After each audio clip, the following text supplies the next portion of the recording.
That's a funny thing. Okay, so, I thought long and hard about this. Oh no. And it would not be a good Rukia voice. It'd be more like this! Ichigo! So really terrible. It would purposely, everyone else's voices would be terrible, except for Ichigo. And I keep saying this, like I have a street team actually from my band, and I got like a little bit of the manga, and so there's like a few pages, and I haven't been following it, so I don't really know where it's coming from, so it's a little out of place for me mentally, but I plan on voicing the characters within that little thing and just posting it. Until, you know, whoever owns it is like, take that down! But yeah, so. Oh, Bleach, what's your OTP? OTP? Favorite pairing?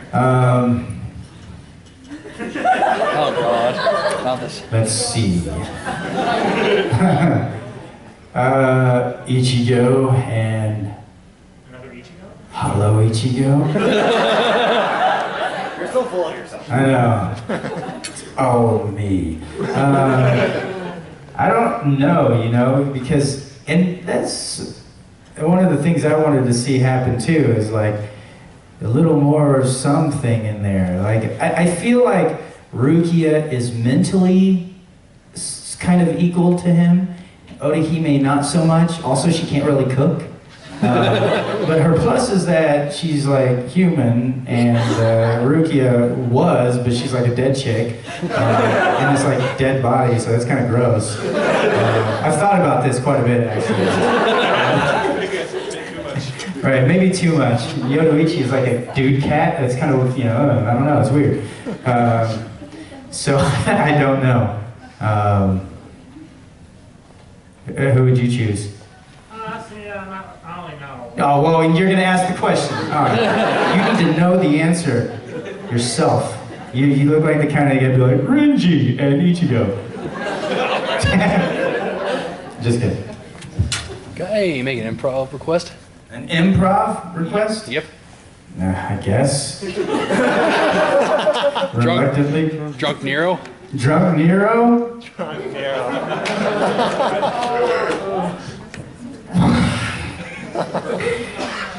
Now I know what this handle's made for. Sending guys like you.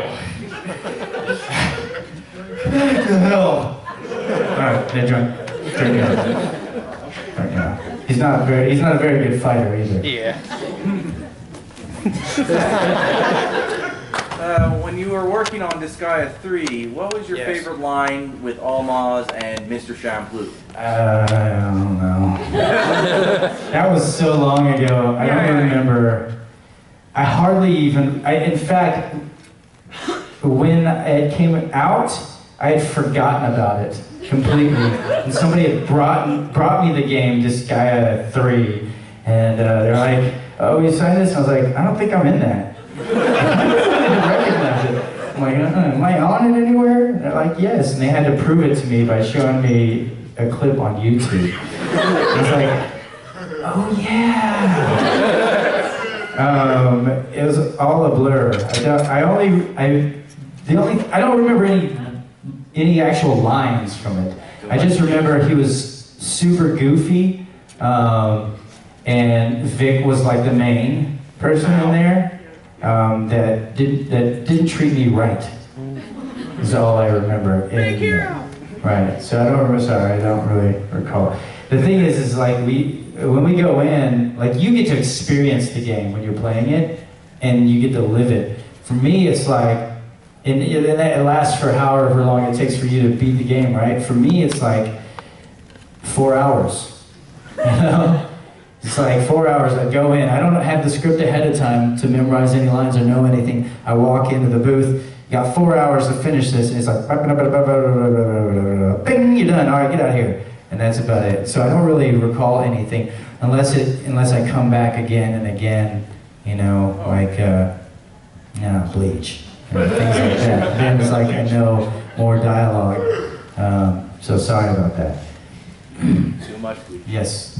What is your take on the new Power Rangers that's coming out? I think it's interesting. I'm curious to see what it's going to be. I'll watch it, the new Power Ranger movie.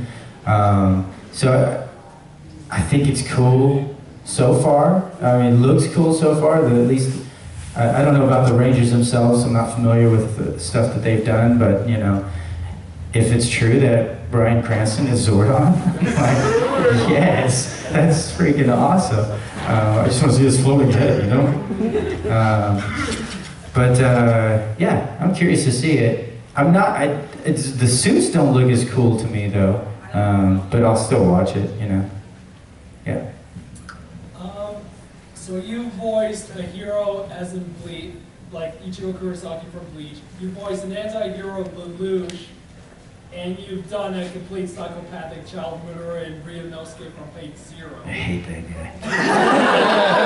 I hate that character. How do you get into the mindset of these characters? Like when you say that you're going to be this guy, what do you do to kind of psych yourself up in a way? Usually, well, as I mentioned, it's like we don't get the script ahead of time. Yeah.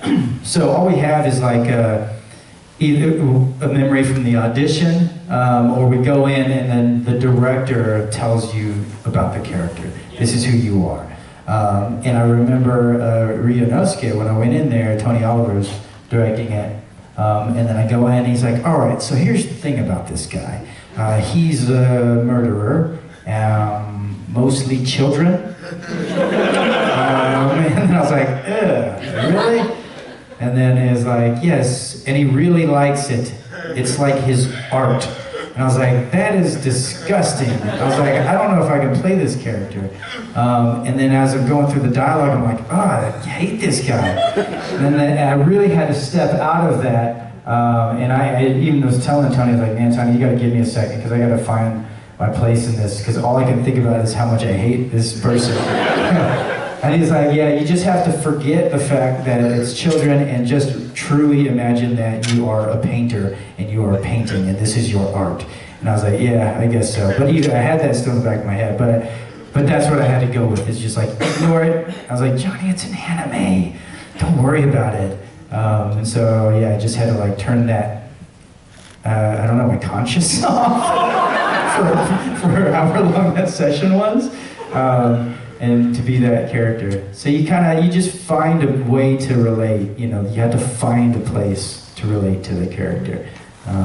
You know, if it's your personality, or like Ichigo does feel mostly like me, slightly douchier, or more of a punk occasionally.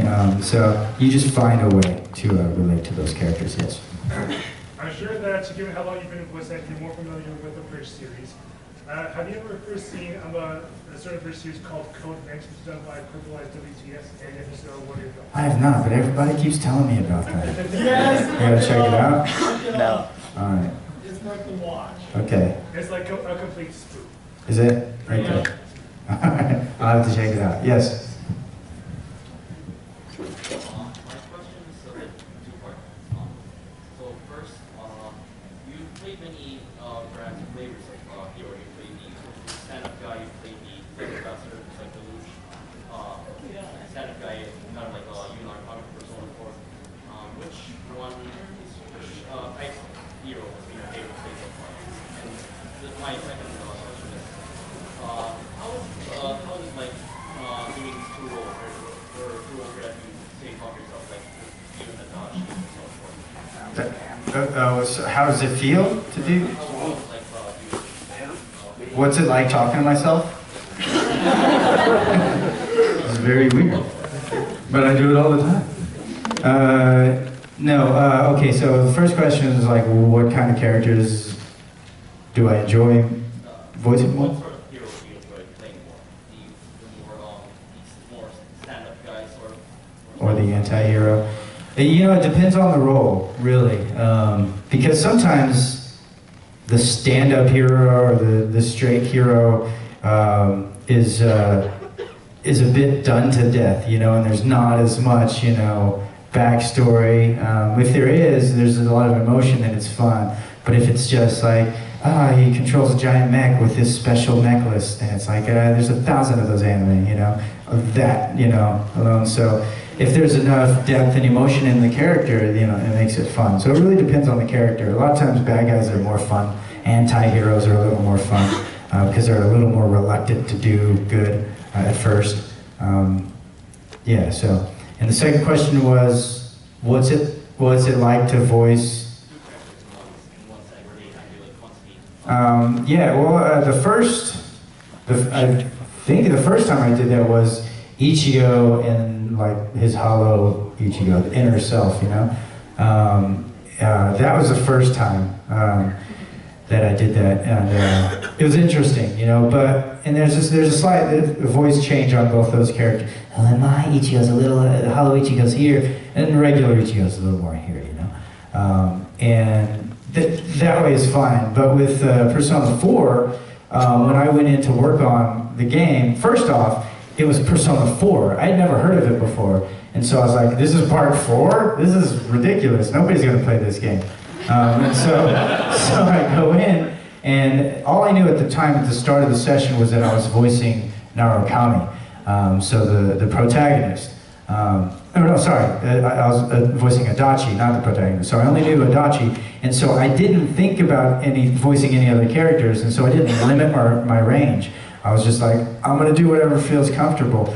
But then towards the end of that session, they're like, you're also gonna voice the protagonist once we're done with these last few lines of Adachi. And then I started to panic. I was like, oh, hey, what does he sound like? It's like, oh, the same tone as, you know, Adachi, basically your same voice. And I was like, how is that gonna work then? Do they talk to each other? Like, no, it's just call outs and fight noises. It's the one that you play, the character you play. And I was like, oh, okay, so it was not that big a deal because then I could rough them up a little bit and mostly shout things. But then as more and more games came out, they started talking to each other a little bit. The anime comes out and it's all just them talking to each other. And so I had to make a conscious effort to take Narukami down and flatten him out, which is kind of like the way the Japanese was, and then take Adachi up a little bit, you know, and then give him the real levels at the very end whenever he becomes, you know, crazy. And that's where you can really see the separation of the characters. But that was tricky. It was really hard. In fact, the first thing I did was asked if they would let me just voice Adachi. And I was like, can you bring in like Todd Havercorn or something to play the other? And they're like, no. It's like, you're doing both of them. I was like, dang. But yeah, it's a little tricky, but you know, it's kind of fun. It's challenging, but fun. Yeah. Did you watch the parody of Free? Parody of Free? I didn't know there was a parody. 50% off. 50% off. Okay. I would think it would be like expensive. But all right. No, I'll check it out then. Does he have backstroke for days or backstroke for a day or weeks? No. There's 17 episodes. And bonuses. And bonuses? Wow. Wow. That is amazing. Yes, way back in the back.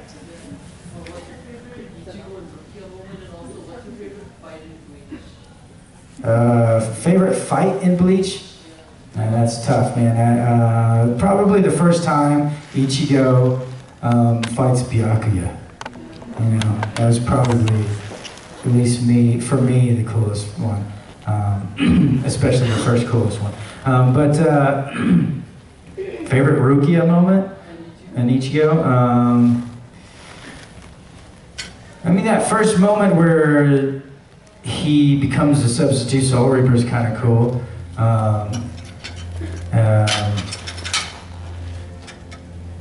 Yeah, the other thing is like a recurring moment of him always saying, Rukia, why do your drawings suck so bad? Or not understanding her, you know, illustrations. It's kind of cool. Yes? What's your favorite recording moment in Akira? My favorite recording moment in Akira?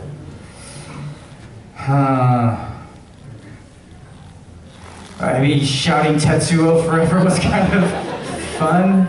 But one of the things I really enjoyed about that, though, is because there was a streamlined dub already out, you know. And I remember when I first watched it, a lot of things didn't make sense to me.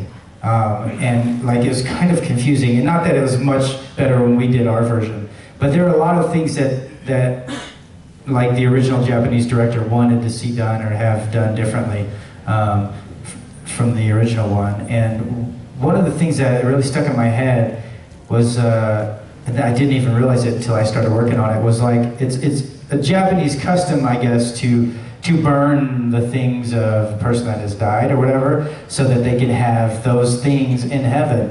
And so, and then when I first watched Akira, and when Kaneda takes his buddy's bike and he crashes it and blows it up or whatever and burns it, I was like, what the heck did he do that for? A perfectly good bike. I just didn't understand that until we started working on it, and then whatever our adjustment was, it made sense. It's like, oh, he's burning that bike so his dead friend can have it. I thought it was really cool. So that was one of the moments I remember that I thought was kind of cool. Yes? How was the experience voice acting in the Record 7, and how did they affect your experience of voice acting in various other next animes like Eureka 7? yeah, as in Colias and Redrum? How did it affect that experience? How did, specifically? Or just in general, voice acting, how did it affect? Like voice acting in the Record 7 as a next genre, how did it affect you in terms of working in other TV shows within that same genre? Oh, I gotcha. Well, first off, I really loved the show and the characters, but there were things that I did not like.